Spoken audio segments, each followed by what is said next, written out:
day is it? Oh, hi. I'm Dave J., songwriter, performer, storyteller, characters. Is this Saturday? I don't know. Sure feels like it to me. I guess that's 'cause it's Dave J. Tuesday.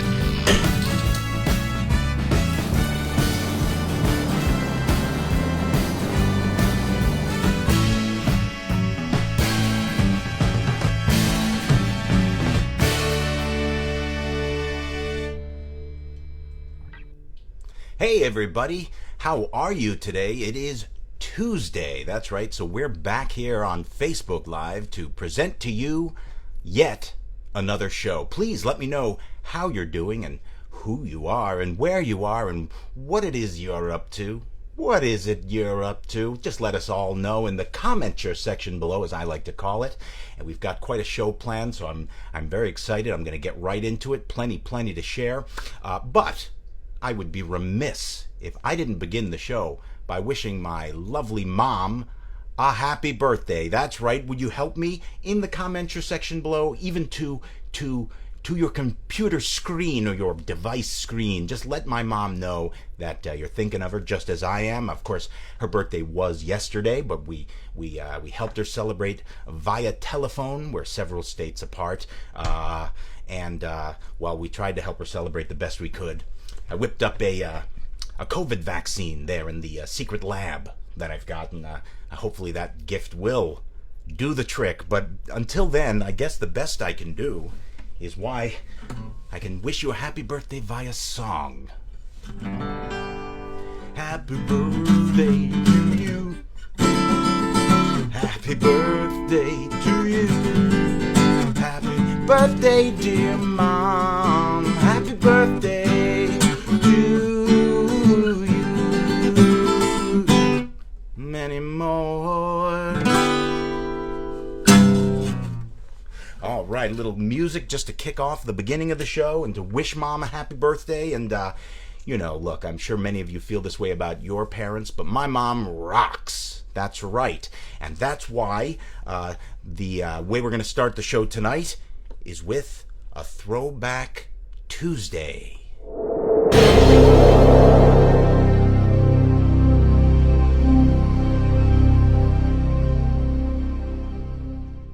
And not just any Throwback Tuesday. Because my mom rocks, it's going to be a rockin' happy birthday for my mom that rocks Throwback Tuesday.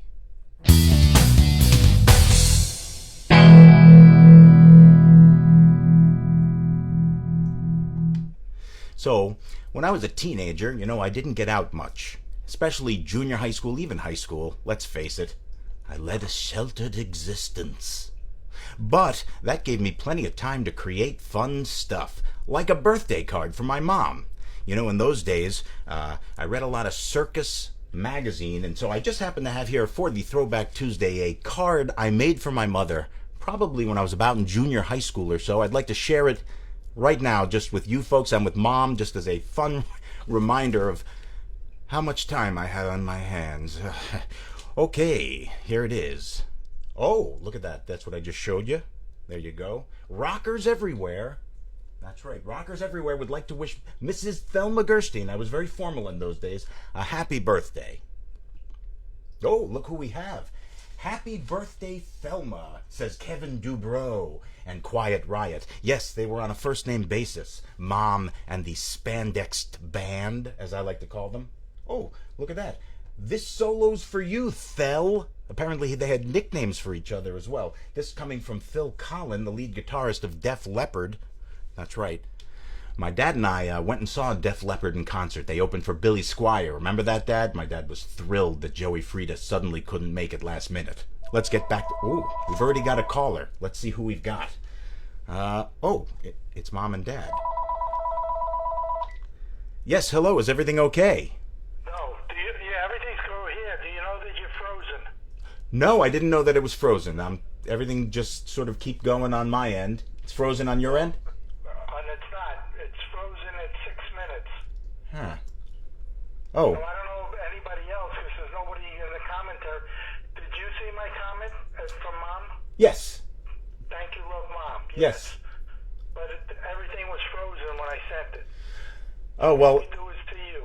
I appreciate the heads up. It looks like it's going on my end 8.5, 9 minutes in, so Here's what I'm going to do. While I'm holding on, I'm going to get out of it and sign on again. Okay, Dad, you do that, and I think it might be on your end. I'm leaving the phone on. Okay. Getting out of it. And let's see, Dave J. Search Facebook. Dave J from New York City. Okay.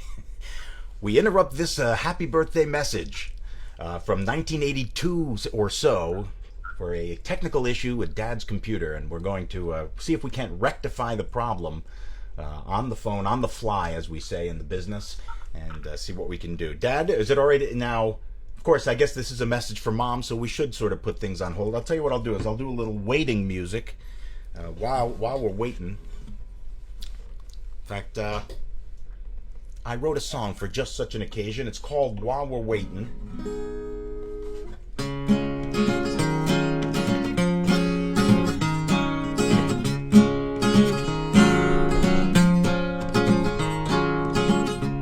While we're waiting, push my boulder up a hill. I'm debating whether I'd get further off by standing still.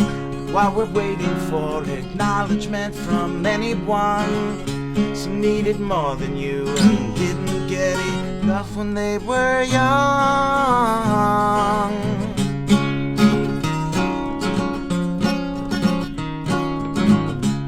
While we're waiting, I hear it coming through over there. Okay,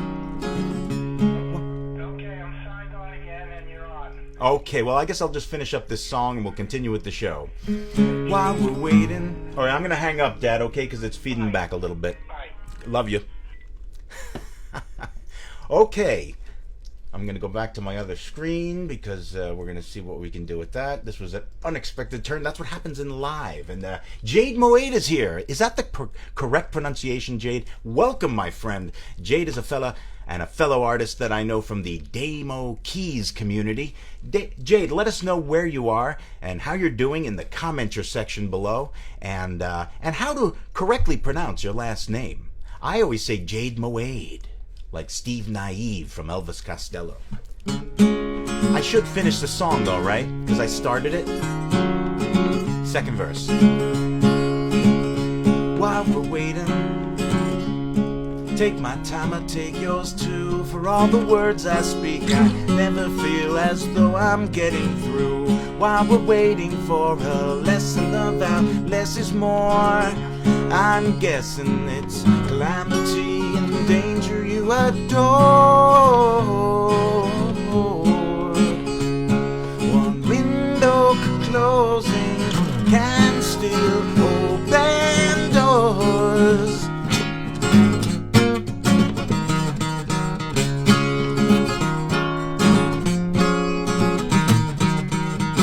I'm gonna sit right down and share myself with you.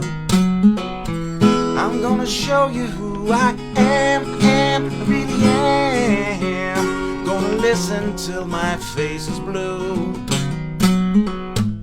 Gonna give you all I can.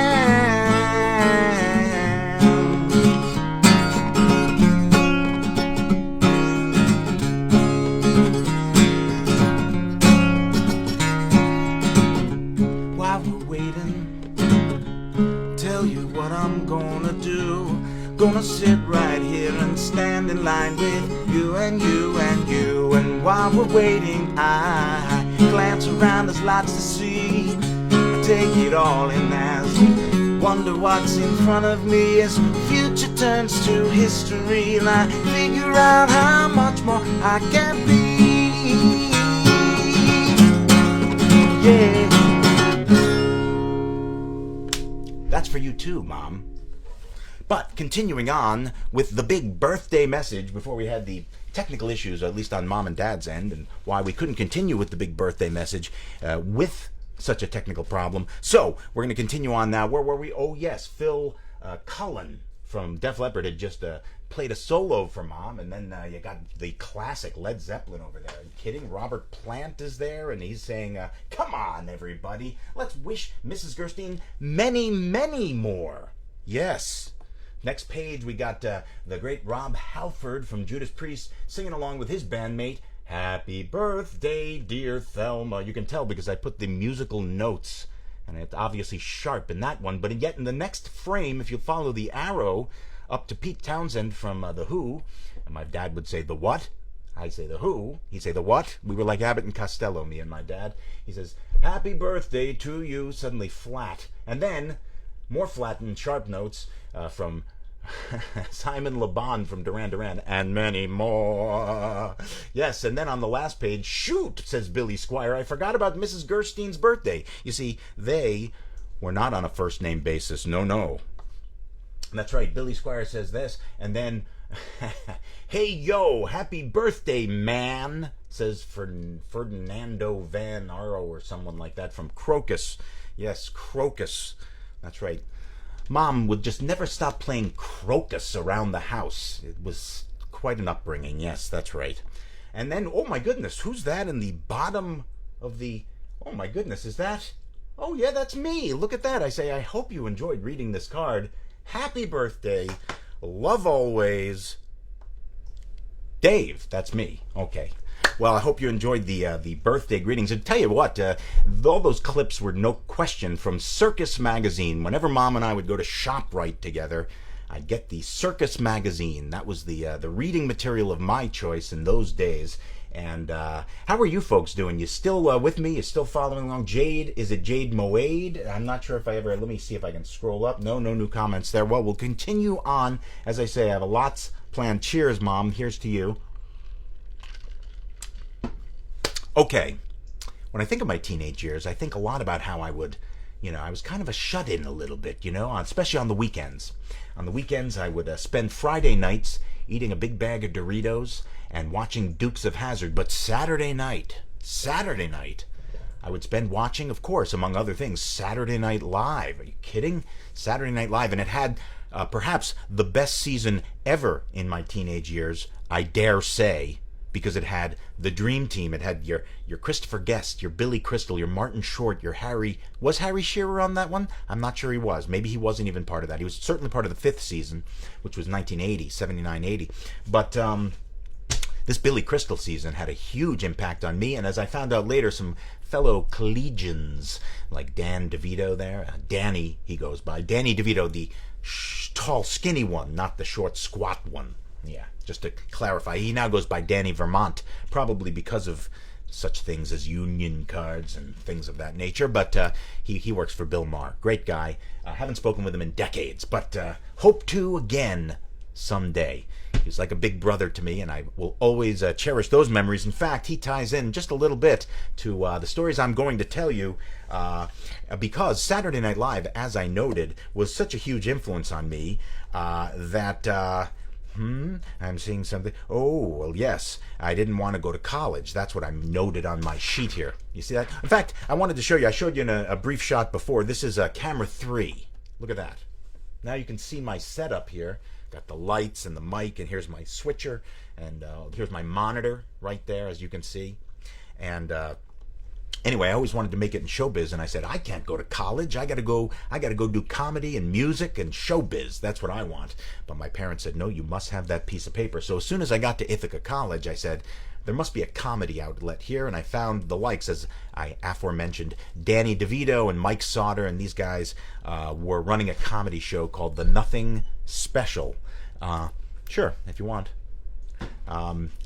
we're free flowing here. Anything, my wife has to go by, so she's gonna pass through the studio in just a moment. Oh, you're gonna wait? Okay, you can wait. If you need to go, you can go.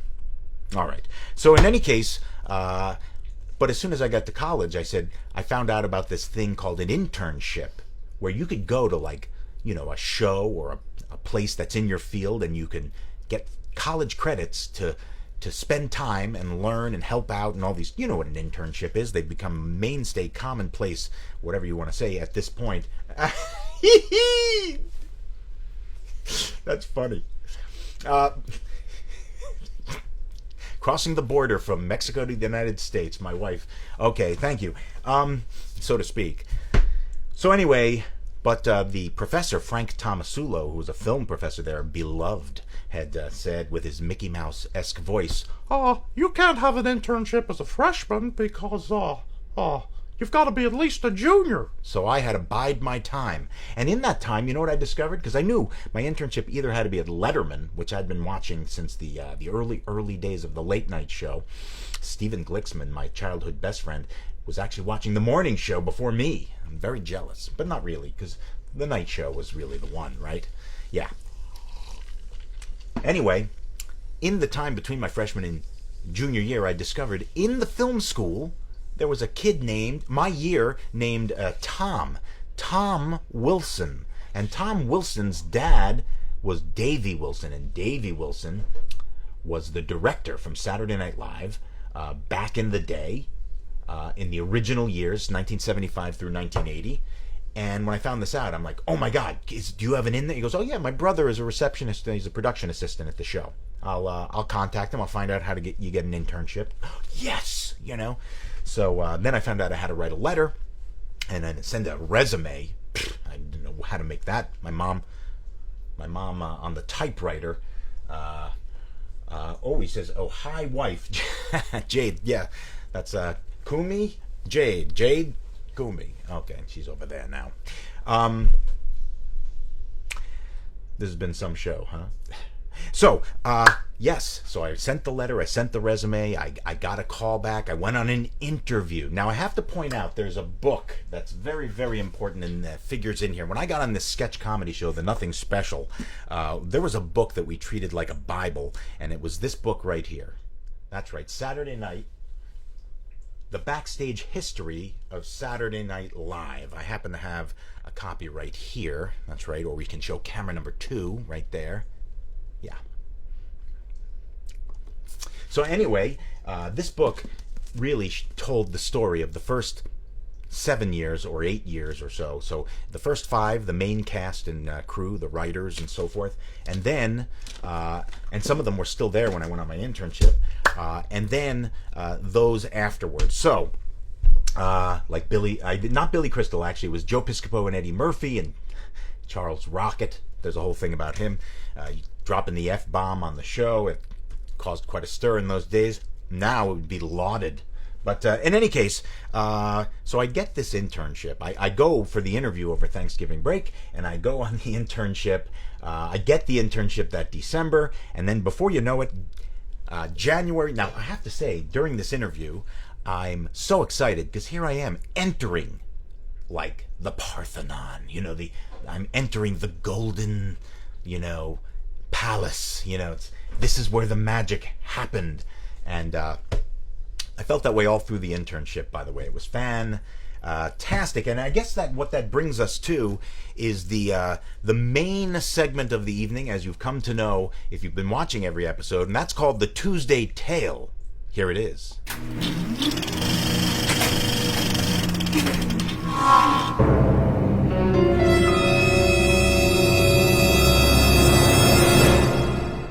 That's right. Today's Tuesday Tale will be all about my internship at Saturday Night Live, and I've got so much information that I don't even think I'm going to get it all into one show. Well, it's Saturday Night Live in 1989. I was there from January through May at Saturday Night Live. That was the logo in those days. And you may wonder, well, Dave, when you were there January through May of 1989, who were the hosts? Who were the musical guests? Well, I've prepared this list for you. That's right. Look at that list. We had the first show was John Malkovich and Anita Baker, and then you had, well, you can read the list. fantastic. Some great memories in there. That's right, and we'll refer to some of them, some key memories that stand out during this period. Indeed.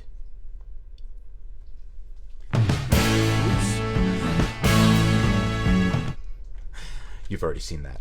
Okay, Throwback Tuesday. Dun-dun-dun. Okay. This is a journal that I've dug out of the files. I had a bunch of memories in my files. I apparently wrote a journal just for the first week, or I only have the first week, to the supervising professor. In this case, it was Dr. Wenmouth Williams. And I was recounting to him my experiences that first week. And in it, I talk about my first day, of course, and when I got there, everybody was very nice. And that brings to mind, I got there was a Monday, right? Because that's the beginning of a week, and the beginning of the week was the beginning of the that half of the season. And so let me share with you something I picked up while I was there that can better explain to you what happens throughout the week at Saturday Night Live. So, for example, here is the basic weekly schedule. Now, this happens to be the example from when Wayne Gretzky hosted back in May 13th, 1989. And the schedule is generally the same. So, on Monday, you have the writers generally congregating. They usually get there in the afternoon.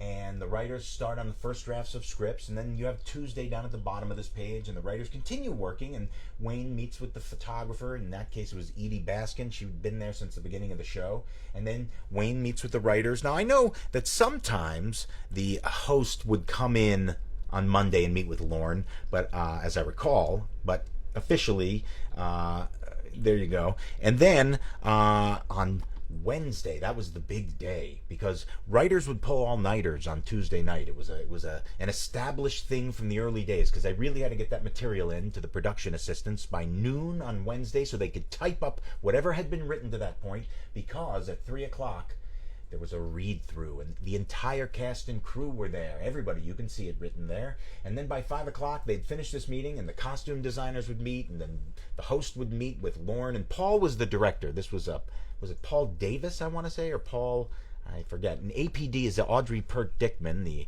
associate producer who'd been there from the beginning of the show as well, back in 1975, October 11th, 1975, actually. And isn't this exciting? I have to give you the sort of the lead up, the understanding of what goes on behind the scenes before I get to some of the stories. Jade says, wow, that's a great list. You enjoying it? I hope you are. Let's see. Saturday night internship must have been such a great experience. Indeed, Jade. It truly was. I have to know, how do you pronounce your last name, Jade? Can you phonetically type it in the commenter section below? That would be great.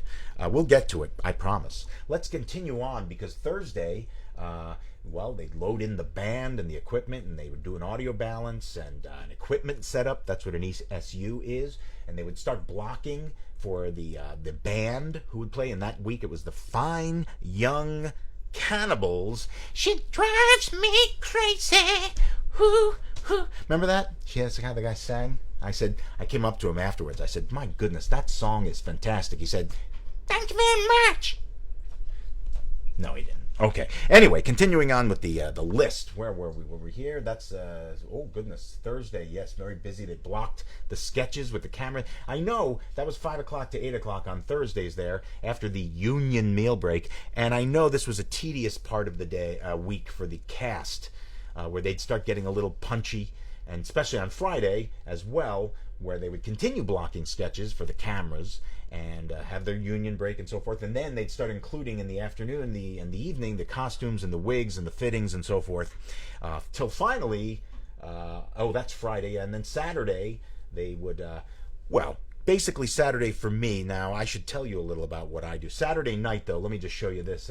They would do a dress rehearsal about 8 o'clock, 8:30. Then they would finish that. That would be a little longer than the normal hour-and-a-half show. And then they would do a rundown meeting, deciding what would be cut and so forth, do cast notes, and then the show at 11:30. So, you say to yourself, Dave, why, that sounds very exciting. What piece in the puzzle did you play? So, for me, they had me running around the town, the exciting city of New York, and I had to go. So Monday and Tuesday, they would send me to video stores We had a membership at RKO Video. Here's my ID. I kept it. There we go. It wasn't that big. It was actually the normal size, the credit card size, and so I would go to RKO Video on 49th and Broadway. It was really cool because right on the block between 49th and 50th, this store was on the corner of 49th, between 48th and 49th, on the corner of 49th on the east side of the street. Had 2 floors of tons of videos. Remember those VHS tapes? Oh boy. Anyway, between 49th and 50th, there was like a building that had been knocked down with those big green, post no bills, and then just pieces of wood around. People selling the old Time and the Life magazines. I bought one of those things, I remember. Sid Caesar on the cover. Huge fan of your show of shows. Continuing on, you say to yourself, well, Dave, what other mementos did you accrue? Accrue. Ooh, accrue was a great word of the day. What did I do with the word of the day? Oh, here it is. Word of the day. Yeah. So, you say to yourself, well, Dave, what other mementos can you share? Well, here, I went to ABC News one night. I had to pick up some kind of footage from ABC News, and I rode in an elevator with broadcaster Bill Beutel. He was not a man of very many words, and it looked like he was wearing rouge, if I'm going to be honest. But I don't want to embarrass him, nor the Beutel family. Let's continue on. I also had to go, I believe in March, to the Jacob Javits Center. It's a big convention center because every year they did the big dog show there. You saw the movie, the Christopher Guest movie, in fact, Best in Show, all about the dog show. This was my ID. Look at that. Isn't that impressive? Yes. I was working press, apparently. Okay, there you go. So I've got a bunch. This was my ID. Of course, it doesn't have my name on it any longer. Oh, that reminds me. I meant at the beginning of the show to put on my backstage pass. Yes, let's do that now. I think it goes this way. No, I think it goes this way. Oh, damn it. All right, there you go. Okay. My goodness, how are we doing on time? Well, there's no way we're going to work everything in, and we're going to do our best, though, okay? Because here's a slide. Here are a few more mementos before I continue on with the stories. Here's a slide I picked up. Here, let's show it on camera, too. Wait, use that hand, damn it. Okay, and then here's the slide for you. You can see it a little more clearly. That was from the original days of Saturday Night Live, and well, you almost got a piece of it. Anyway, goodness gracious! On my first day, I met the cast, I met the writers. I was warned, however, do not speak to the cast, do not speak to the writers. Just do what we tell you to do, and you won't have a problem.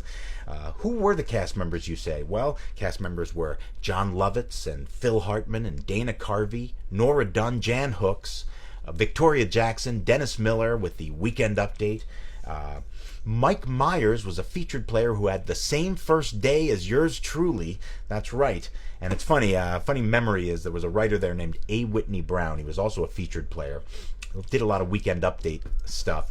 And he came up to me the first day after I'd been told not to speak to the writers. And he said, listen, Dave, don't mind if you do a few minutes at the writers meeting this week.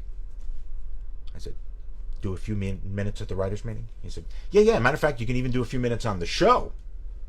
I thought I'd been discovered, And then it turns out he didn't realize that I wasn't Mike Myers. The red hair, Yeah. Beetle Mike is here. He says, hey, Dave J.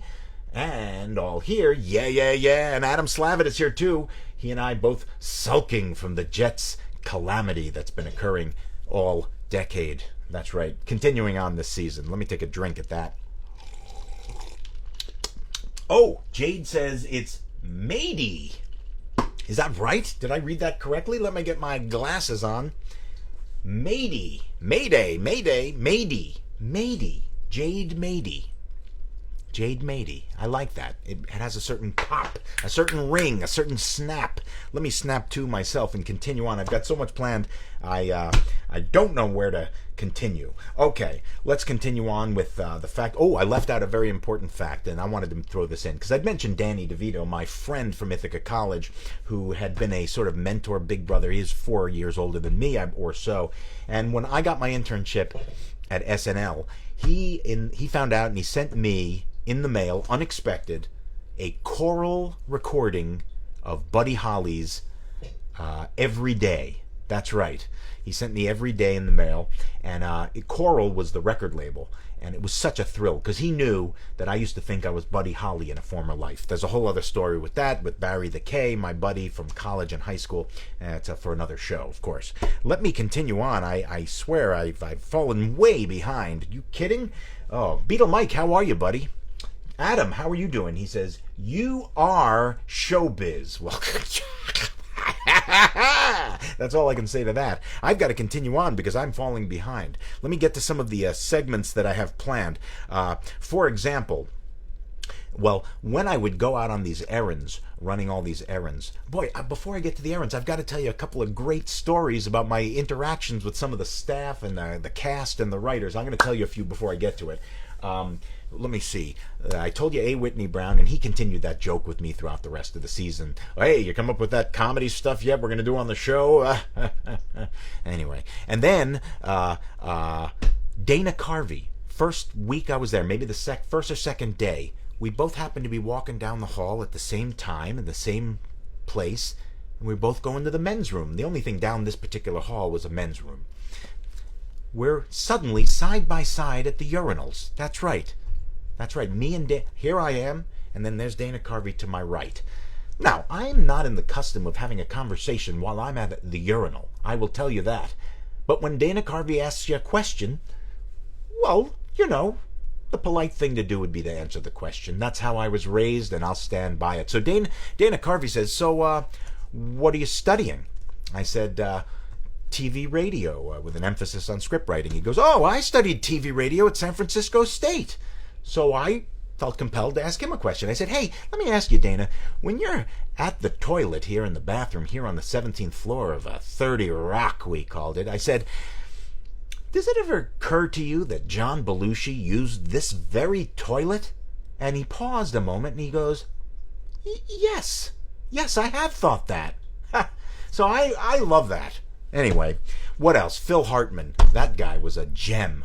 What a great loss. Oh, God, Phil Hartman was one of the best. And I don't just mean, obviously, comedically.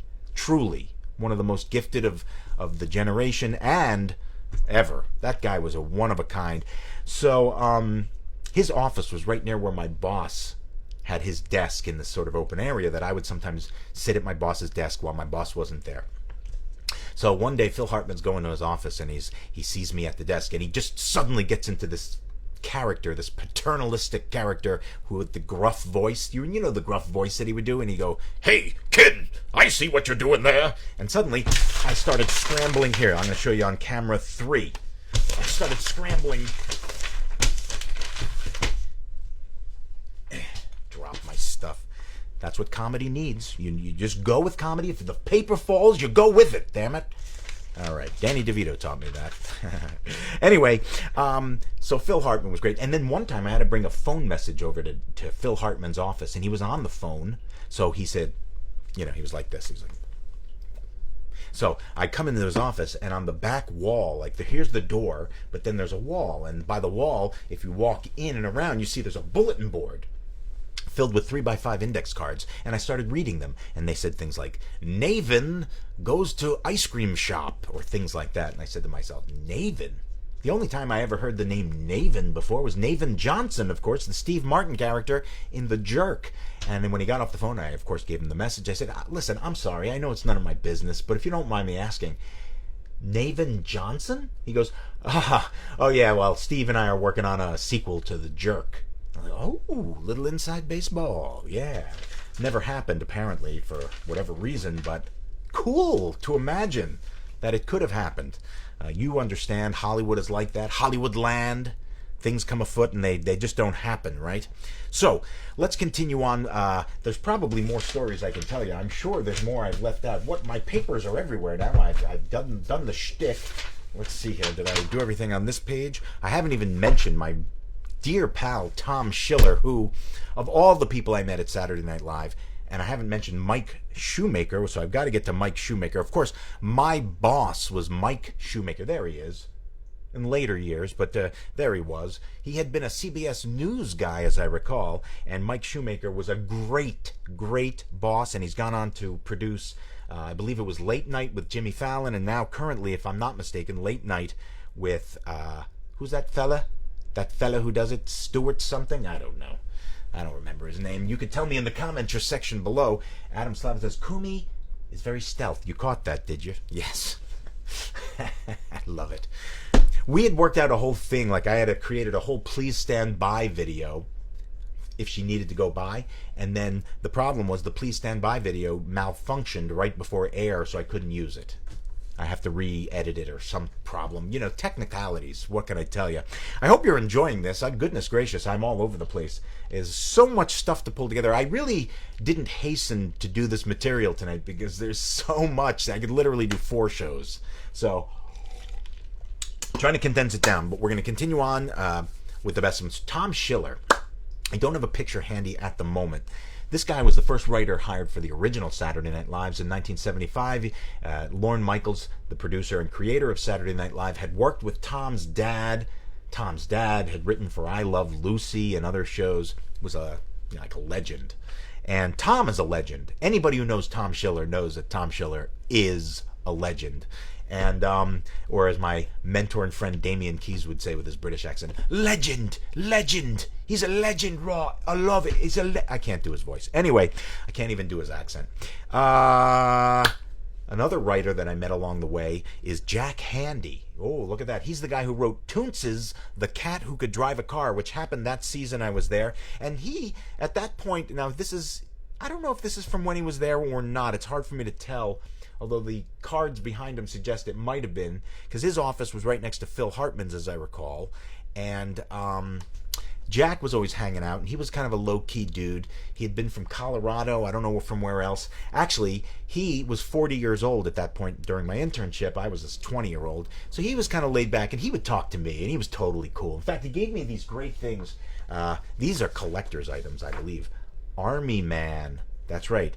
The writers from Letterman and Harvard Lampoon, legendary names in comedy. George Meyer and who else you got there? Andy Borowitz, I think, worked on this thing. You got Ian Frazier was a mainstay. Jack Handy, of course. Mark O'Donnell, who I think wrote for Letterman, and Andy Breckman. So big names in comedy if you followed along and played at home. But Army Man, he gave me these original copies. I've cherished them. They're in pristine condition. And there's some funny stuff in there. Just had to point that out. While I was going, Tom Schiller, I've got a ton of stories. As a matter of fact, as I said, I'm not going to be able to get to everything today. Where is the Tuesday teaser? I've got to go to the Tuesday teaser because with the Tuesday teaser, I can tease what's coming next Tuesday. Tuesday teaser. Tuesday teaser. Tuesday teaser. Tuesday teaser. Tuesday teaser. So, as I said, there's no way I can get to this in one show. As a matter of fact, I now see I might be hard-pressed to get to this in 2 shows. So, let me at least tease that next week I'm going to come back with stories about Tom Schiller. Tom not only took me under his wing while I was there, but we remained friends. We've remained friends to this day. And but when Tom lived in New York, he's been in Connecticut for several years, and I'm proud to say I helped him move out of his apartment here in New York. When he had to go, he called me, and I know that that's a big deal to ask someone to help you move, right? Free labor. Anyway, I wanted to say that Tom and I would go on some crazy exploits, and he'd been honored at Lincoln Center. I've got a whole story about that where I commiserate with the likes of Bill Murray and Tom Davis. And Tom Davis of the legendary team Franken and Davis. I've got some Tom Davis stories that are going to knock your socks off. That expression's in my head because of Jade Mayday? I have to look it up. I can't remember. 51-year-old fart-powered brain. Nearly 52. As I say it, I realize 52's fast approaching. Ho-ho! I don't mind. I kind of was one of these people who always said, I don't mind crow's feet. I'd like the crow's feet. Not real crow, I don't really want real crows around, but the ones that come from age, that they call it that. Anyway, let's continue on, because what they would do is they'd send me on errands, you see, and I'd go to those video stores, as I mentioned, and bookstores as well. And I remember the first week, as I mentioned, John Malkovich was the host, and they were going to do a sketch called You Mock Me. And what the thing was, it was like an 18th century sketch, and they said, Dave, we need you to find a painting of an 18th century general rearing on a horse. We have some places that we think might have these things, but you're going to find the painting. And this was so exciting because I got to pick, for example, the painting they used on the show. This is a big deal to me because in the sketch You Mock Me, they used this painting. Look at that. That's right, that's from the actual sketch. And there's a more close, Phil Hartman is presenting it to the John Malkovich character. When I saw that on TV, I'm like, oh my God, that's my work. That made me feel like I was, yes, a small cog in the machine, but an important cog. I played my role. I was only 20. And then John Malkovich looked at it and he says, You mock me! You mock me! That was the bit. It was a cute sketch. It was kind of a nice sketch. Anyway, there was also something else. There was there was some other, like a map of 1812 I had to find for something in the show, and then they would bring it up to this place called Paintbox, which was incredible for its time. It's what you might know now as Photoshop, but at the time, this was network television using this important software called Paintbox. And they would edit the photo and manipulate it as needed by a guy named Bob Pook. Now, Pook was a legend, also in the book. He would create all the great graphics. He was a graphic artist. And one day, like for example, one of the things I have from Pook that I wanted to share with you, if I have it here somewhere.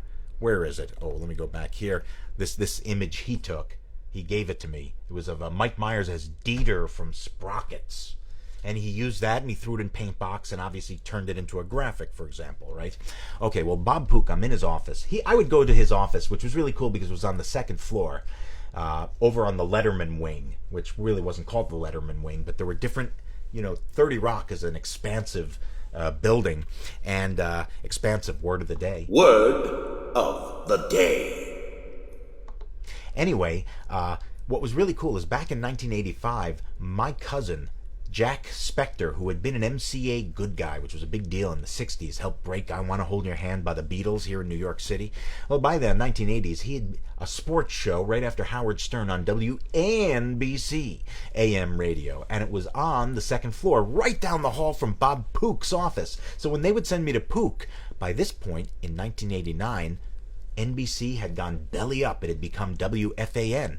But back in 85, he invited my brother and I to go witness him at work, and we met Howard Stern, and we were on the end of Howard Stern's show. It's a whole other show. It's a whole other story. But every time I went to see Pook, I would go in there, and I'm kicking myself because I actually found a cart tape. It's a 2-track tape that radio people used to use. They'd put it in and would have music on it, and would also have promos on it. And I went in there on my way to Pook one day, and I found a box, and I grabbed this tape, and it said Wolfman on it. You know who I mean, Wolfman Jack. And I brought it back to college, and I put it in the 2-track thing at the player at the college radio station, and it was Wolfman Jack going, "Ow, Wolfman Jack." It was the coolest thing. I don't know whatever became of it. I don't know how I lost it. Oh my God, if I had that thing to this day, I'd be using it on this show right now. I may have to create my own and use it anyway. Okay, one day I'm in Pook's office, and I say, this bottle on your shelf, was this the prop used in the original commercial parody from 1975 or 76 maybe? From the first season of Saturday Night Live, they had a commercial parody that was filmed called Swill, and it was a Perrier parody where the disgusting water of some disgusting river in Michigan or something was called Swill. He goes, "Oh, you like that?" I go, "Yeah." He goes, "Here, you can have this. Look at that. Unused, unpeeled sticker, leftover prop from the original Swill commercial. Isn't that cool? Oh, mwah! So psyched that it's in pristine condition, too. Look at that. Okay, I'm very excited. I had to share that. Moving along, Well, who else treated me well? Dana Carvey treated me well. You know who else treated me well? Dennis Miller treated me very, very well. Dennis Miller was, of course, the Weekend Update correspondent, and because of that, I wanted to prepare and share for you a few of the jokes, at least, that Dennis Miller did on his broadcast, and a few pages so you could see what the script looked like in the Dennis Miller portion of the script. And that's why I've prepared, because it's Tuesday, a segment called Weekday. And now, Weekday Update with Dave J. I jumped a little too soon there, but no matter. Here are a few jokes from Dennis Miller. Back in those days, you'll see the history involved here. Check it out. Pook obviously did some graphics for it. Keyed a picture of Glenn Close, and Dennis said, "A disconsolate Glenn Close, friend of this show, lost her 5th chance at the Best Actress Oscar on Wednesday night in an insane rage, went backstage and boiled Roger Rabbit to death."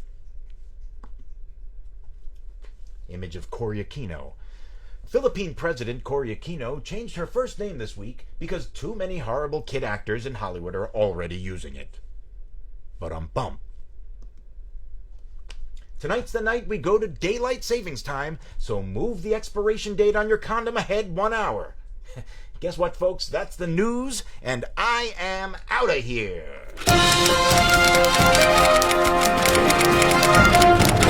And now, Weekday Update with Dave J.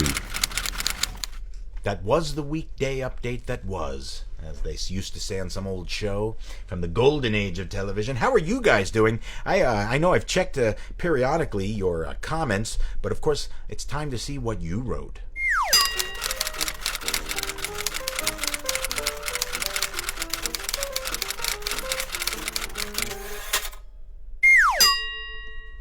All right, let's see if I missed anything. I know I see the problem. Oh, I can scroll up and see some more. Fantastic. Where are my glasses? My specs will allow me. I've already gone over the 44 minutes that I had set, but mind you, I can't help myself. Let's see now. 52 fart power. That's right. It's going to that, Jade. Free labor. Yeah, we got to that. Beetle Mike says the new phone books are out. Oh, my goodness. This I did not even know. And that's right. This is just, we're just on the fly here. It all went awry when my parents' internet went out. And what are you going to do? Like MacArthur, I have returned. Terry Z, my goodness, I have missed you, buddy. We must jump on the phone soon. Jade, I would jump on the phone with you too. We've never spoken, and now I must know the sound of your voice. Jade is this great creative artist who does some really cool stuff, and he's coming out with a single 11 days away, so look out for Jade I want to say Moade. I can't help it. But it's Jade Mady. You know what it is? For months I've seen your name written. I've said Jade Moade is here, and he's been very supportive, and thank you for that, Jade. I really do appreciate it. Wait a second, there's another comment. Like that, Beetle Mike says. I think he means with the snap of the finger. I dropped something on the floor. I can't ruin this thing. It's very important to me. Look at this. I also have my ID. I still have my original ID. And the picture of Mike Myers. And the slide I showed you. Okay, well, let's see what else I've got time for. I did the Tuesday tease. I can't wait to share with you next week these stories, because not only am I going to share the stories of the two Toms, Tom Schiller and Tom Davis, and trust me, it will be so worth tuning in for just those stories. Tonight was really just a primer, if you will. That's right, primer, word of the day. Word of the day. But I can't help myself. DMD is here. No, he liked that news segment. Oh, like that. Thank you very much, DMD, for catching me up. You know, I'm not up to speed. I'm not up to speed at all. I used to be on the stuff, but I'm not on it anymore. And now I'm not up to it either. But what are you going to do? I don't need it. As you can tell, I don't need the speed, but what else have I got planned for next week? This is going to be great because not only the two Toms, and these are the two original Toms from Saturday Night Live. There's a funny story in Saturday Night Backstage book that when Audrey Pert-Dickman, aforementioned associate producer, first got to the show, she was meeting the different writers and cast and so forth. and she was confused by the two Allens and the two Toms. Tom Schiller, Tom Davis, Al Franken, Al Zweibel. And so Tom said, no, I'm Tom, and she got, in meeting them, oh, no, I'm Al. What, you're Al? I'm Al. And they did a whole shtick with it. It's in the book. Anyway, also, I'm going to have a whole bunch of musical artists that I met, the likes of Elvis Costello. I've got a fun story there. When I met Elvis Costello, who appeared on the show when Mary Tyler Moore hosted, rode in an elevator with her. All smiles. She was. I was too. How can you not smile? You know what they say, smile and the world smiles with you. This man belongs in a straitjacket. The producers. Anyway, oops. So, we're going to be bringing the show in for a landing very soon. Not before I drink from my Mets cup. I won't drink from the Jets cup anymore. It might be cursed. Anyway, I wanted to also mention a few other musical artists I'll be telling some stories about. I had a quick interaction with John Bon Jovi, who came to one of the cast parties in those days. Oh, I barely even mentioned to you that there were, after every Saturday night live broadcast, finish at 1 in the morning, they had rented out an entire bar or restaurant, and we'd all go and have a party, and they'd hand out these little slips of paper about yay big. They may seem bigger on what I'm about to show you, because I saved a bunch of them, and they'd go to places like this. The Odeon downtown on Broadway. Wilson's was a big one on West 79th Street in Columbus. And then the Festival Cafe, which was also once known as the America Cafe, down in the 30 Rock Concourse.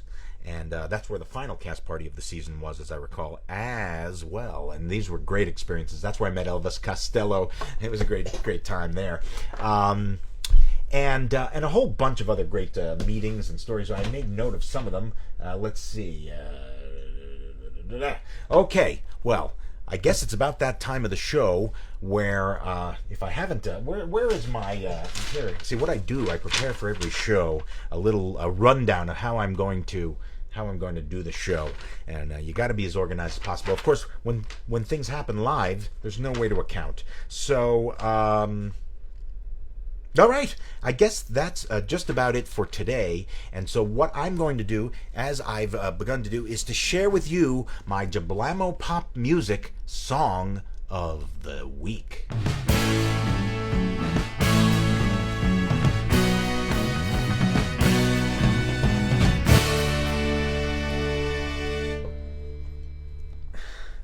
Now, Jablamo Pop is a word I made up for my own genre of music. Come up with your own word. You've got your own genre. That's right. Hey, you guys are still commenting. Hey, he says, no problem. No problem, Jade says, thank you. DMD, like the news said. Terry says, but I just got here. Terry, you've got to get here on time. I don't feel tardy. Anyway, the song that I've decided to play is one that I've closed the first and second show with, and it came from a pal of mine and colleague of mine named Tone Tyne. Said, you should close every show with that because it's a good song, and a lot of people have been telling me they think this is a good song. It's off my record, Songs for Today's Attention Span, but also because it speaks to what we really need today more than ever. My goodness gracious, isn't that true? It's called One Community. Enjoy.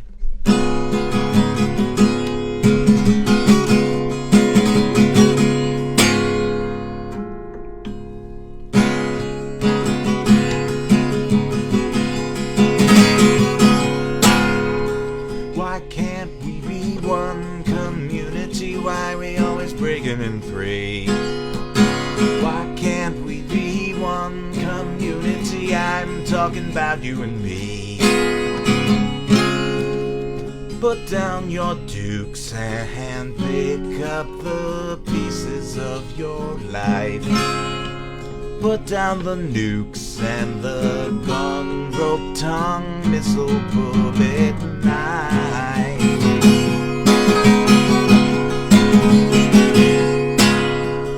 Why can't we be one community? Why are we always breaking in three?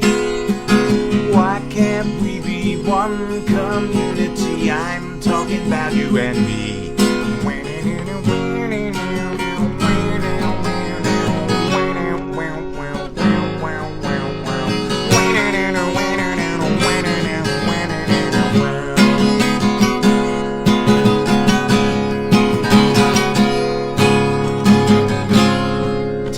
The truth, there's harm in being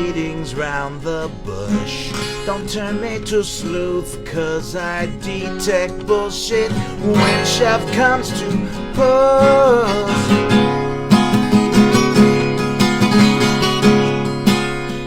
Cause anyone is someone when there's someone there to need you, when you're the one who freed you all the while.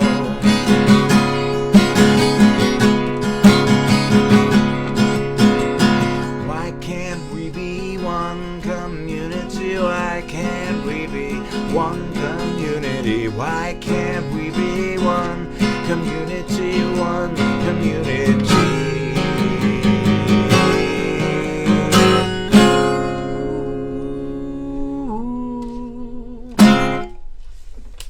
I don't know why we can't, but we just can't. That's the answer to that. If you know the answer to why, just why can't we be one community, please let us know before you have to sign off in the commenter section below. It has been a blast. I've still got my ID on. What? I'm not identified. Look at... Oh, that's right. Okay. Well, in any case, Jade says, I love the lead guitar. Thank you very much. Tell me more about my lead guitar. You know, I don't want to sign off. I'm having too much fun.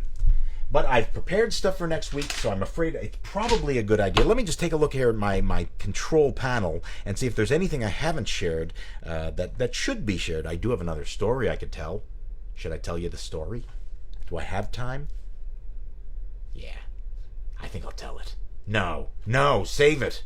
It's a great story. Matter of fact, it would better tie in with next week's show because, as I said, I'm going to tell stories about all the interactions with the musical guests that I had. I didn't even mention Prince. I got to see Prince as close as you're seeing me now. And the best story of them all, which is the one I was about to tell you. But no, you're not going to trick me into it. Dolly Parton. Now, Beetle Mike knows this story because I told him on the phone. This is perhaps one of my favorite stories from all of my experiences at SNL because I just really pissed off Lorne Michaels, the producer. Not that I want to piss him off, but I was such a young, energetic kid. Now I'm an energetic middle-aged man, God willing, middle-aged, 50, almost 52.